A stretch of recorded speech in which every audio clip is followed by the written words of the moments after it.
देवीचा घट हलवण्याची तारीख तर मी तुम्हाला सांगितली आहे. येते 1 तारखेला देवीचा घट हलणार आहे. उपवास कसा सोडायचा मित्रांनो आणि घट हलवायचा कसा हे मी तुम्हाला सविस्तर माहिती देत आहे.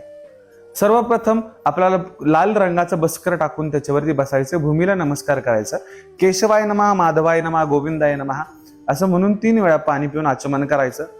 त्यानंतर गणपती स्तोत्र वाचायचं किंवा गणगणपतये नमः म्हणायचं. भूमी मातेला दंडवत नमस्कार करायचं आणि म्हणायचं समुद्रे वसने देवी पर्वते स्तन मंडलम विष्णुपत्नी नमस्तुभ्यम पादस्पर्शम क्षमस्वमे. त्यानंतर आपल्याला घटाचा कलश जो आहे तो देवीला आई राजा उदे उदचा उद्गार करून देवीचा घट जो कलश असतो तो हलवायचा, तो तिथंच ठेवायचा.